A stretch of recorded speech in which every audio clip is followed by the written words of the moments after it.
las células epiteliales, pueden producir daño según la hidrosolubilidad. O sea, cuanto más grandes son las partículas, tienen un efecto más rápido, que tienen una acción, unas partículas más pequeñas tienen una acción más lenta. El tratamiento en general, recuerden que el tratamiento en general quiere decir qué tenemos que hacer en todos los pacientes con intoxicación por gases irritantes. Retirar al paciente del lugar, pero hay que protegerse para retirar. Oxígeno se le tiene que poner, broncodilatadores se le tiene que hacer, y también corticoides general que se le hace. Este tratamiento en general a todos los pacientes se le tiene que hacer. Si hay que lavarle también bien, limpiarle bien al paciente, y el reposo para evitar que desarrolle un edema pulmonar a ese paciente. De los 3 gases que vimos, los que tienen antídotos son el cloro, como bicarbonato de sodio es un antídoto, que se tiene que hacer en las primeras horas, y el sulfuro de hidrógeno, el nitrito de amido. La intoxicación por vapores nitrosos no tiene antídoto. Y la intoxicación que suele producir tolerancia también, o sea, la exposición que suele producir tolerancia es por los vapores nitrosos. Por que se encontraban los silos, principalmente. El paciente que se expone a vapor nitroso generalmente tolera más ya después, ¿no? Es que siempre le va a producir irritación. Con el tiempo puede producirle menos irritación al paciente. Eso se produce con los vapores nitrosos, que se encuentran principalmente en silos. Después, por ahí les dije que vean dónde se encuentran y qué tratamiento tiene para hacerse el antídoto. El cloro, por ejemplo, se encuentra mucho en productos de limpieza. Lo que más se puede encontrar en productos de limpieza y como desinfectante. Los síntomas irritativos, digo, rinorrea, lagrimeo, chiado, estridor, edema agudo de pulmón son los síntomas que se pueden ver.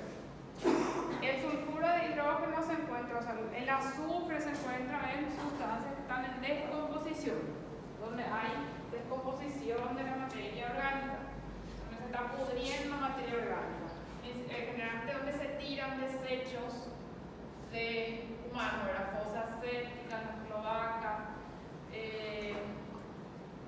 fosas sépticas era pozos ciegos, lo que llaman pozos ciegos. ¿Sí? Y o sea, donde hay descomposición de la materia orgánica, ahí se va a encontrar azufre que tiene olor a huevo podrido. Sí. Y las manifestaciones generalmente dependen de la exposición a la que, o sea, del nivel al que están expuestos los pacientes. Esto es lo mismo. La intoxicación por monóxido de carbono es un gas que no es irritante, es un gas que es asfixiante, que produce modificación, o sea, separa al oxígeno de la hemoglobina y se une el monóxido de carbono a la hemoglobina. Se puede encontrar en varias fuentes, podemos estar expuestos habitualmente al monóxido de carbono por todas estas fuentes, y podemos tener monóxido de carbono más aumentado de lo normal en algunos casos también. Eso depende de la exposición que tiene la persona. Alguien que trabaja en lugares o está expuesto normalmente a lugares donde se produce mucho monóxido de carbono va a tener valores más altos. Los fumadores tienen valores más altos de monóxido de carbono. Y el monóxido de carbono tiene mucha afinidad por la hemoglobina, desplazando a la hemoglobina del monóxido de carbono, desplaza a la hemoglobina y desplaza el oxígeno y se une a la hemoglobina y se produce la hipoxia. Y esa hipoxia afecta a 2 tipos de tejidos principalmente, al tejido neurológico y al tejido cardiovascular. Las manifestaciones que se ven son por hipoxia, que el paciente tenga taquicardia, que tenga dolor torácico, que tenga angina de pecho, que tenga pérdida de conocimiento, convulsiones, se relaciona directamente con disminución de la llegada de oxígeno a esos tejidos. Entonces, esos son los tejidos que más sufren. Las manifestaciones de chiado, de estridor, eso no se ve con esto. No son esas son manifestaciones de los gases de acá se ven manifestaciones neurológicas y cardiovasculares.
Clínicamente, afectación neurológica y cardiovascular.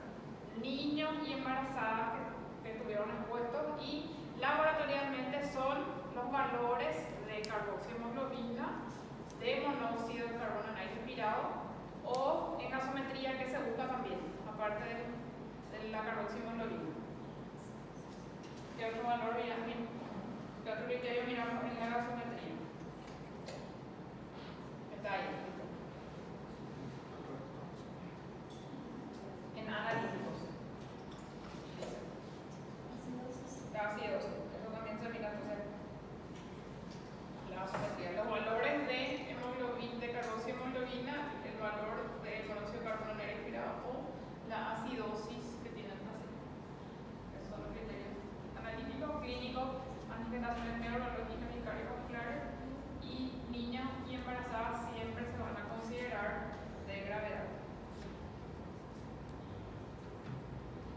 ¿Preguntas ahí?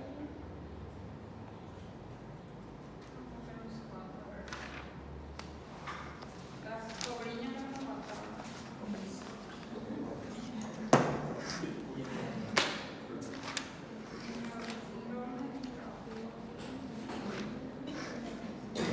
La introducción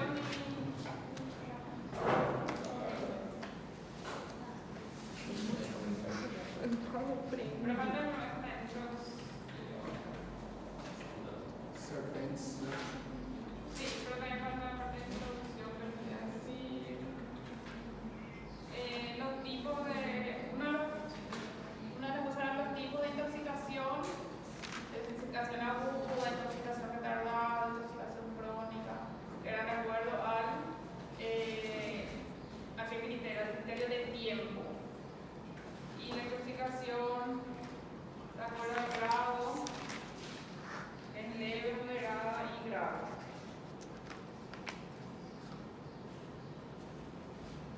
La intoxicación, de acuerdo a la gravedad, a la afectación del paciente, leve, moderada y grave, que así sería para todos los tipos de tóxicos, ya sean por animales, ya sean por drogas. Y la intoxicación de acuerdo al tiempo, aguda, retardada y crónica. Ahí que pasaba en aguda, de repente el estado de salud del paciente se deteriora, teniendo riesgo de muerte también en ese tiempo, y se ve dentro de 24 horas. El paciente se expone una vez o más de una vez, pero dentro de 24 horas. La intoxicación retardada es por una exposición, nomás también, pero demora más para aparecer la clínica. Es un tipo de intoxicación aguda también, pero demora más para aparecer la clínica. Cuando nosotros vimos la intoxicación, por ejemplo, por el Tallet, vimos que no es que tan rápido aparecen los síntomas. El paciente se intoxicó con eso, pero demora un poquito para aparecer. Una intoxicación única, por una vez no me estuvo expuesto, pero la clínica demora un poco más para aparecer. Y la intoxicación crónica se ve por exposición de varias veces, y eso va produciendo un deterioro que va en la calidad de vida del paciente, en el estado de salud, y hasta que llega un momento en que las exposiciones que son acumulativas sí van a tener efectos importantes sobre su salud. La intoxicación aguda se ve, está bien el paciente, está mal, con riesgo de muerte incluso, pero se recupera también rápido si es que sale. O sea, eso todo en un tiempo corto. En cambio, en la intoxicación crónica el paciente va exponiéndose en varias oportunidades, y eso va deteriorando su estado de salud hasta que puede llegar a un estado crítico también, donde puede fallecer, donde puede curarse, donde puede quedar sin secuelas o quedar con secuelas de ese paciente. Entonces, de acuerdo al grado de afectación, a la gravedad del cuadro, es leve, moderada, severa, y de acuerdo al tiempo, es aguda, retardada y crónica la afectación que puede tener el paciente.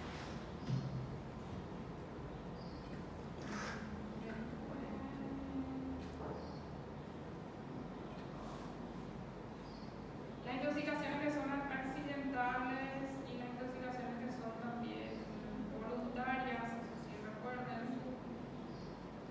Todo lo que es voluntaria es si hay intencionalidad. Si yo tengo la intención de suicidarme, si yo tengo la intención de matar a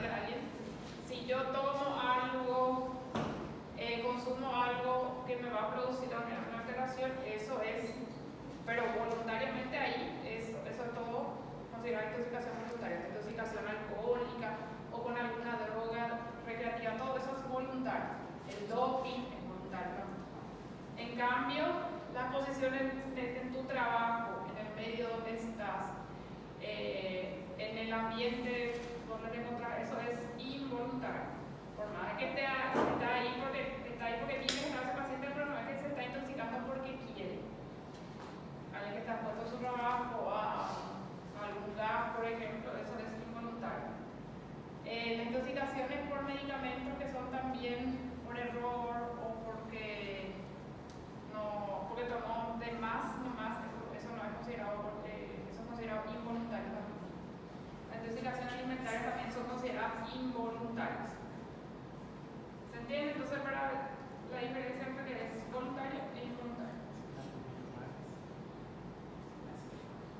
El medicamento, por ejemplo, ahí habla de toxicofilia, o sea, el paciente que toma porque es adicto es una cosa, el paciente que toma porque tiene que consumir un medicamento y tomó de más es otra cosa.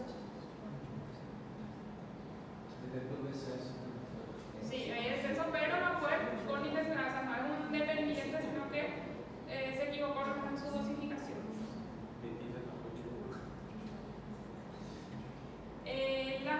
El antídoto más conocido, ¿cuál era? ¿Alguien recuerda?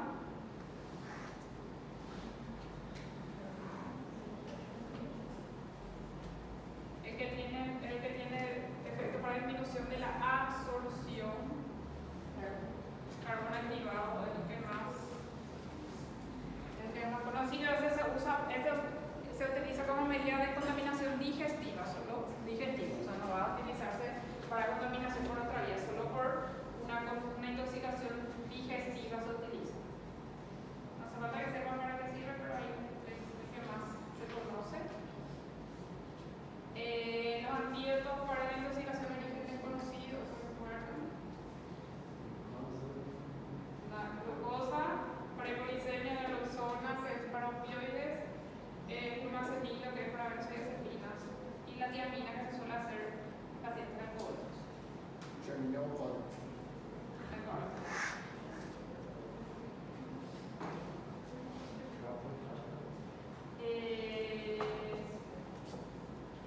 Por vía inhalatoria, que tenemos que hacer en el paciente, una intoxicación, retirar al paciente, utilizar el equipo adecuado para retirarle al paciente, administrar el oxígeno, así siempre se tiene que hacer también.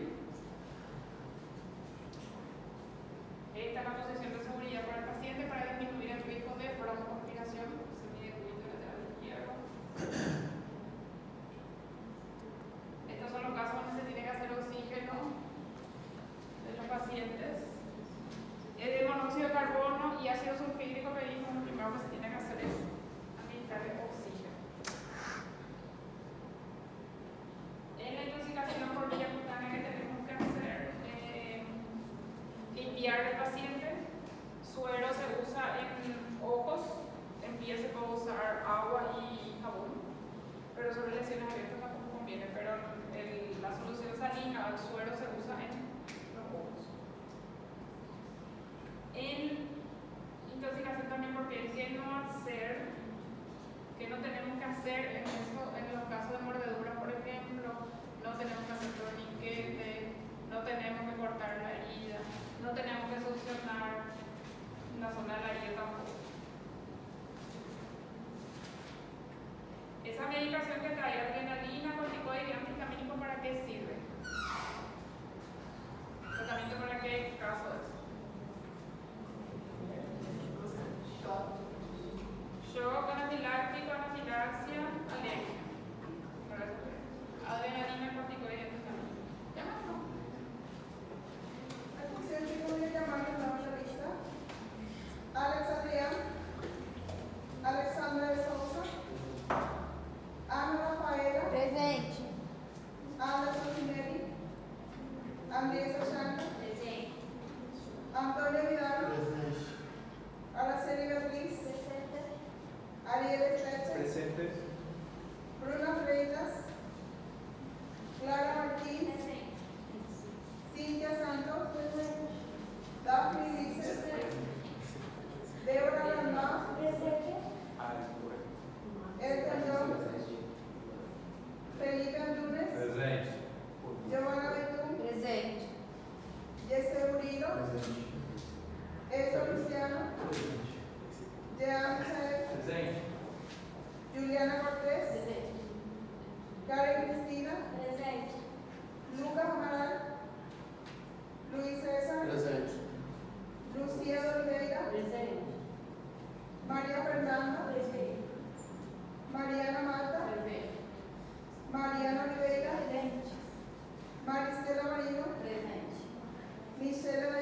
Presente. Patricia Dos Santos, Patricia Rocato, Presente. Reyana Suárez, Presente. Ravi Santos, Presente. Rodrigo David, Presente.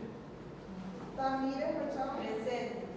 Tainá Masuchile, Victoria Julia, Wellington Mateos. ¿Les llamé a todos? Sí. Ok, gracias.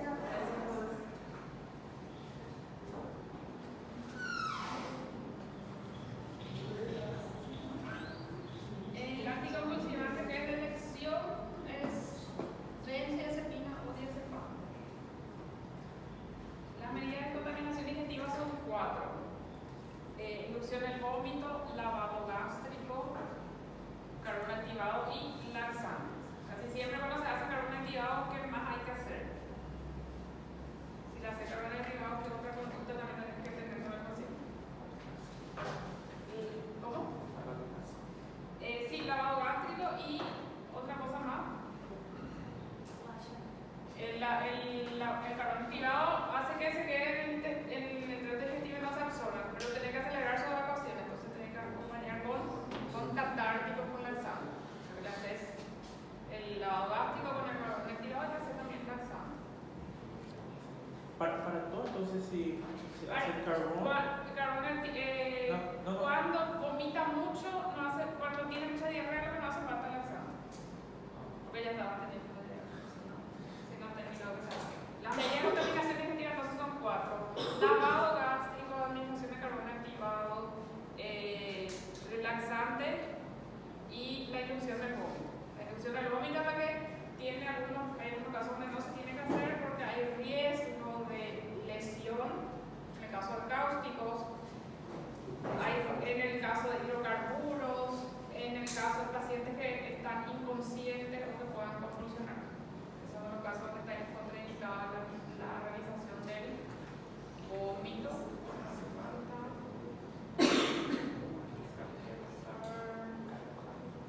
Estos casos donde no tenemos que hacer, donde es cáustico o es un hidrocarburo lo que ingirió el paciente, y en casos donde el nivel de conciencia está disminuido o el paciente puede convulsionar.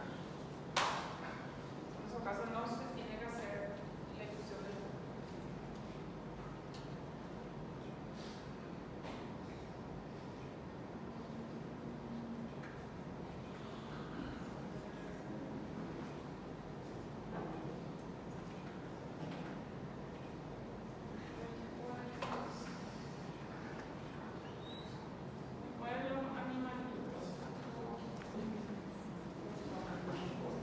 Preguntas que estamos viendo. De los animales, recuerden que el tratamiento es similar en arañas y en escorpiones. Cuadros leves no se trata con suero y cuadros moderados y graves sí se tratan con suero. Los escorpiones, la especie que más produce es Titius, puede variar ahí el apellido, pero el Titius es el que más produce dieta por escorpiones, que es más grave en niños. Es más grave son los accidentes en los niños. En los accidentes por arañas, ¿cuáles son más frecuentes? ¿Por qué tipo de arañas? Madera, ¿cómo se llama eso? ¿Cómo era su otro nombre?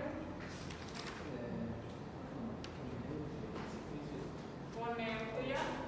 ¿Y los accidentes más graves? La doxoxia, que es la marrón. Los accidentes más frecuentemente se producen por poneutria y más graves se ven por doxoxia.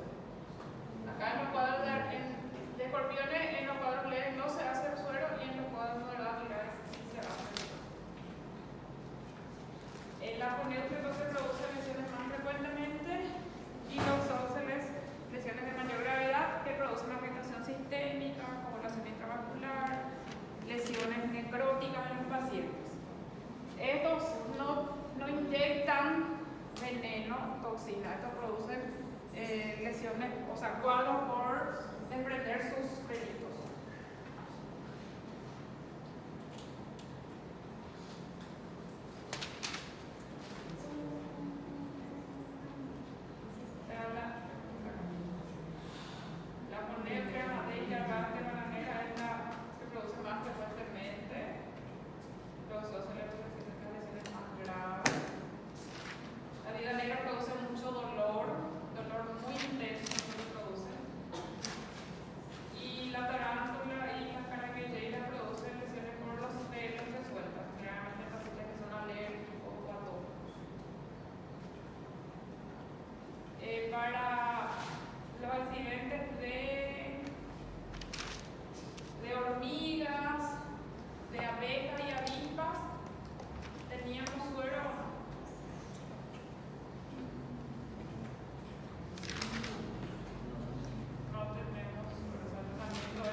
pacientes no tienen antídoto pueden producir también cuadros de anafilaxia. El que tiene una reacción anafiláctica generalmente tiene ya una predisposición a eso y con una picadura ya es suficiente para que se provoque la reacción anafiláctica. Las reacciones pueden ser de tipo anafiláctica, los cuadros graves de tipo anafiláctico o por múltiples picaduras. Las que tienen Ferran, ¿cuáles eran?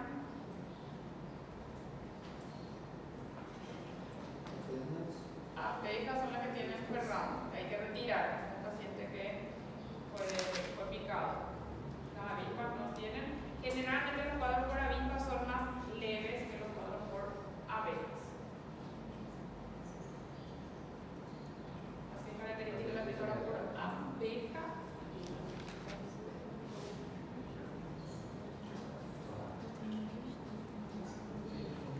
Los cuadros entonces son por intoxicación por cuadros, o sea, los cuadros graves, por anafilaxia o si no por envenenamiento, que es por múltiples picaduras. Hay tratamientos sintomáticos, dolor con dipirona, reacción alérgica a proteínas, antihistamínicos y corticoides. En la parte respiratoria se suelen hacer los broncodilatadores.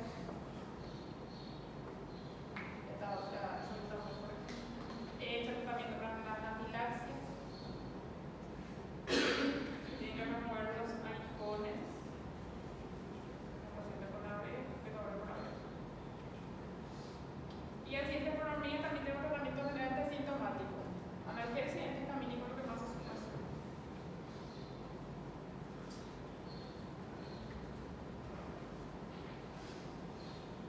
Preguntas.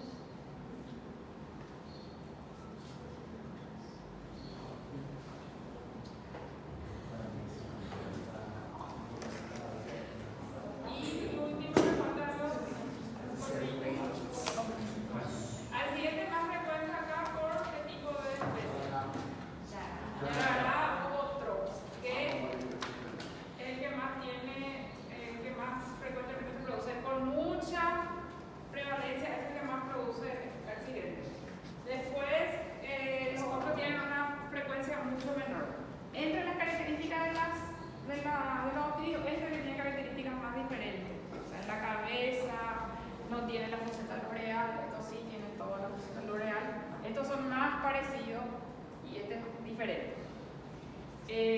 Las accidentes más frecuentes son por esto y las accidentes más graves por crotales, que son de mayor gravedad. Los tipos de veneno que tienen que recordar, qué tipo de veneno, o sea, qué acción tiene el veneno de los diferentes ofidios. La acción de la yarará, o sea, ¿qué no tenía la yarará? ¿Qué tipo de acción no tiene la yarará? Neurológica. No tiene acción neurológica, tiene acción protolítica, coagulante, pero no tiene acción neurológica. Hay que hacer siempre examen de orina para ver, o mirar la característica de orina para ver si no hay mioglobina. Recordar que no hay que hacer también torniquetes, succionar, cortar, no aplicar inyectables intramusculares, no aplicar antiagregantes ni opioides. Ninguno de esos tiene que hacer. Y si no me compartimental, porque especie se veía. Ese no me compartimental, porque qué tipo de ofidio se podía producir.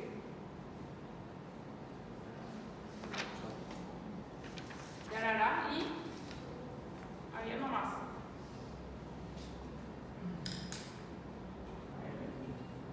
Yarará y había uno más. Acá entonces el otro, o sea, ese para recordar, si es que si tiene manifestaciones neurológicas no es esto, entonces ella descarta que sea esto. Si tiene otro tipo de manifestaciones, muchas lesiones en la pierna, mucho edema, tiene necrosis, tiene ampolla, eso es probablemente es yarará. Si tiene neurológico, es yarará. Es el que se produce más frecuentemente. ¿A qué tenía su shocayo, cuál era? El crotálico, Sí. Exacto. Las complicaciones que tienen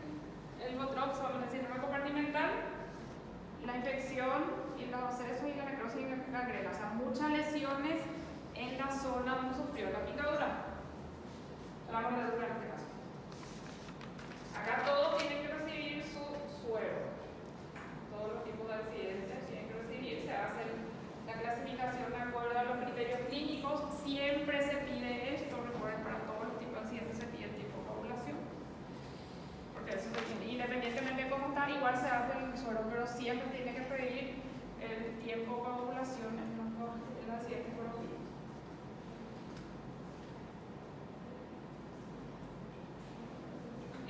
Una frecuencia de cascabel, pero es de mayor gravedad, que produce insuficiencia renal. Este tiene también una afectación neurológica, aparte de las otras afectaciones.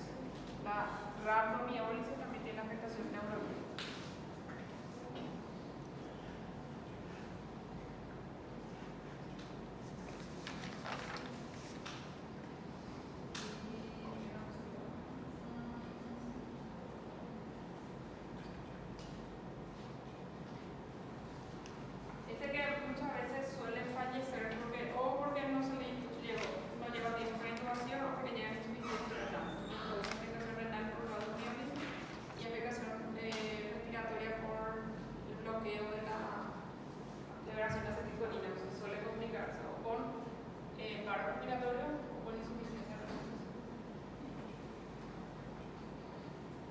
También en todos los casos se hace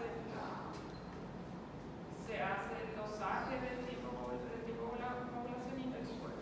Después los otros, a todos se le hace también el suero, pero todo se le hace porque no se tiene mucha experiencia con los números. Hay muy pocos casos que se estudiaron y se le tiene que hacer a todos. Este solo tiene afectación neurológica. La coral solo presenta afectación neurológica. Entonces, la que presenta también afectación neurológica y eso de la